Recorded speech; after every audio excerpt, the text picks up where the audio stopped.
Greetings, dear ones. I am Kryon of Magnetic Service. Why would an angelic entity from the other side of the veil choose that name?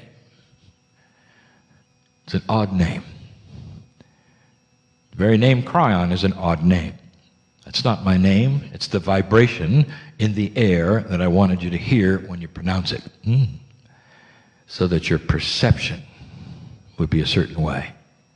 We didn't want the perception to be too fluffy, you see. For then we would be accepted or rejected immediately by a certain strata of those who like or don't like fluffy. You understand? We're dealing with that which is perceived by those in three dimensions. And a three-dimensional world it is, and it is even for those who are the highest-minded thinkers that are human beings. You cannot help it. It is honored, but it makes it harder. It makes it harder for you. For you constantly are trying to see a multi-dimensional universe using linear three-dimensional laws. If not laws, then rules. If not rules, then perceptions. If not perceptions, then you just think it's the way it has to work.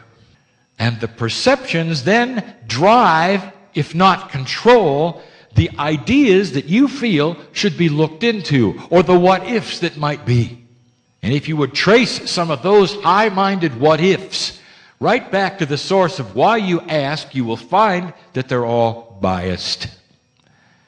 Biased in three dimensions. And you can't help it, for it is your reality. Universe is expanding. It's expanding because of the energy that is called, of course, the dark, which isn't. It's simply energy you cannot see in 3D. And it's expanding at a faster rate than the equations in 3D say it should when you look at mass. And that ought to tell you something's happening. It ought to tell you something that is out of the realm of what you would expect, perhaps even out of 3D. Perhaps not even explainable by what you know. So I will again say it, for this is old information that I have carried around, and the reason it is not on the mouths of the physicists is because it is not seeable yet.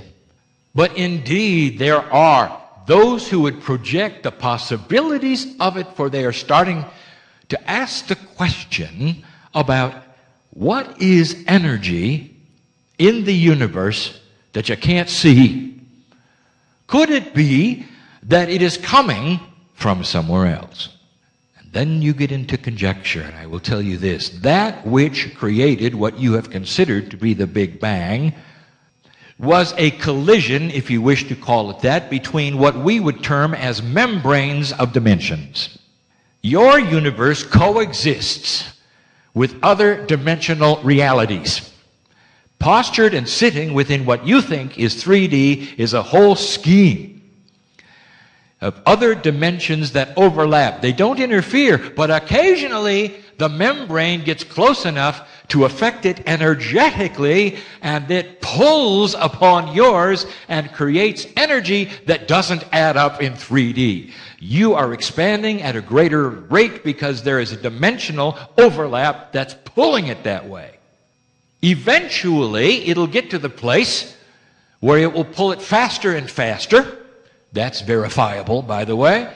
And over billions of years, another universe will be created from a membrane that comes too close to the vibratory rate of yours. And you will have, in another realm, another Big Bang. Of course, there is no such thing. You don't get something from nothing. In the beginning, at least, there had to be energy. Rather than just saying there was energy that all of a sudden went from nothing to everything, doesn't it make more sense to you, even in 3D, to think that just maybe, perhaps, there was something already there, a beautiful system, perhaps it was elegant, perhaps it was not in 3D, and when the membrane came close to that which was energy ready to erupt, yours was created. The universe had the beginning due to a dimensional shift. Hard to think about. No beginning at all, just a change of energy from something that already was there. And then you have to say to yourself, well, what was the beginning of that? And we say, oh, how human of you. There was no beginning. It's in a circle. Guess what else is in a circle? And this you won't understand. You can't. It won't make sense. It's out of linearity. Time. I'll tell you. What's going to happen in your future that remains to you as a potential will change what happens right now. It pulls upon you. That is why we are so safe to say to you the potential of your civilization on the planet at the moment is positive. For the future, which you think has not happened yet, but in a potential quantum way exists, is pulling you toward it. If that's the case, is it possible that your present is pulling on the past? There are physicists who are starting to experiment with that very thing. Time is in a circle. It tells you something, that the potentials are actually catalysts. There are those physicists starting to ask the question, is it possible time goes in both directions? It does.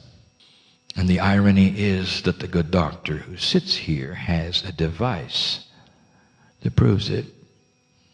Oh, he's doing it in a very small way. But what he's doing creates dimensional membrane shift.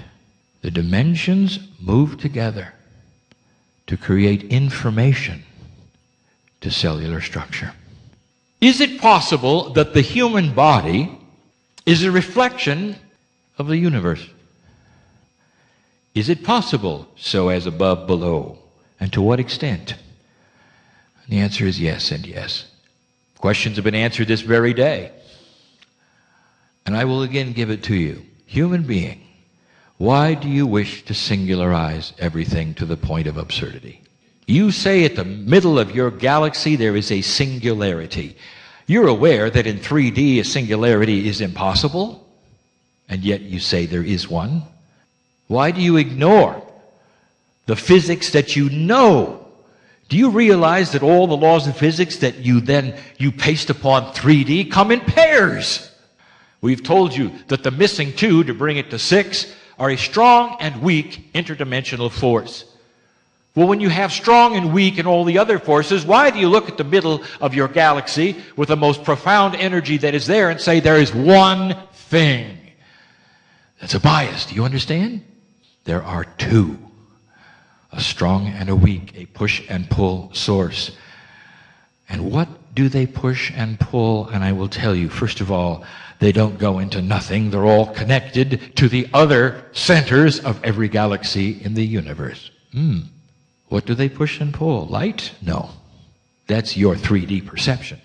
Is there gravity there that you can't understand? Of course there is. By the way, gravity is an interdimensional force. You knew that. So is magnetism. I am the magnetic master. Magnetism, gravity, and light. Even time. All multidimensional. What is it they're pushing and pulling? And I will tell you. And you're not going to understand it. Information. What kind of information? Well, it's not 3D. Dear human beings, it's about life. The appropriateness of it, the spirituality of it. It's a benevolent God that sets these things in motion, biased for life. We are. And that is the engine of your galaxy. You talk about the stamps in the grass, and you have all these theories. Yes, they're real, those crop circles. Yes, they're real. They're not circles at all. You know what they are? I'll tell you. They're fractals. And where might that come from? And I'll tell you something, and you're not going to understand this either. And you're not going to believe it when I tell you. They come from the potential of your future as information to you. How much of that are you going to believe today? Your body is a setup, much like the galaxy itself. It has mastery inside. You might even say it's perfect. You might even say that it is ready to live forever. You might even say that. But until it moves past 3D, it's going to continue in the old paradigm with the same assumptions, with the same subconscious. What the doctor discovered was how to pass interdimensional energy, which is information, directly to your mastery. To create in the body a non-invasive way that awakens that which is the very stem of its creation, the fractals inside, much like the fractals outside. Those teeny black holes that you might say are the center of the galaxy, feeding information back and forth to other galaxies, are the ones in your cellular structure talking to each other.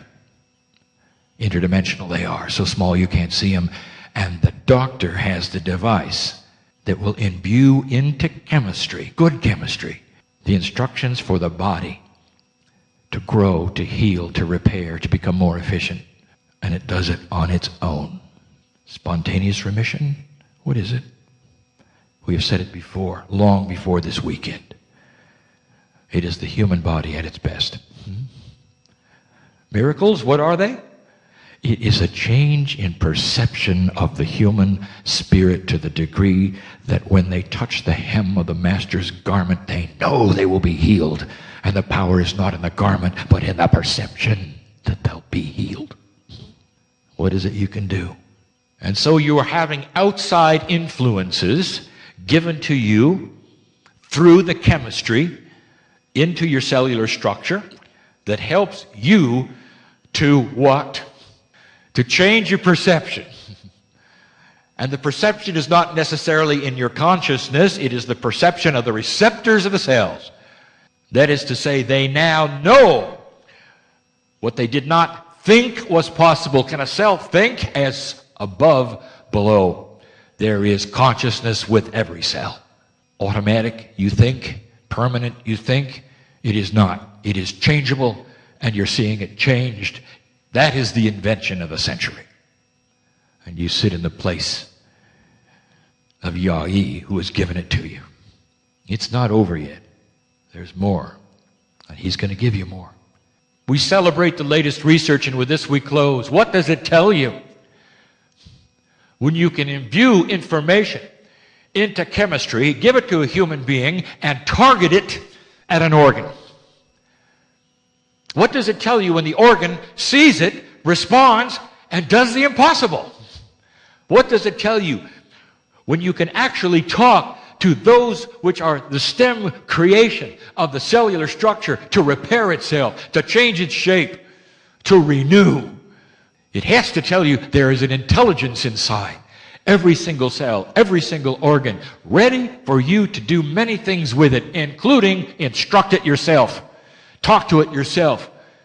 You can't come here and walk out with pills and just say, well, now I'll let the pills do the work. Do you not understand? It is your intent to believe that these pills have the instructions, and that intent collects and actually creates belief. You do it with it. Someday studies will be done on the gematria of products will show the difference between belief and non-belief. They'll all have an effect, but the ones that are using it with intent will be double the ones that don't know anything about it.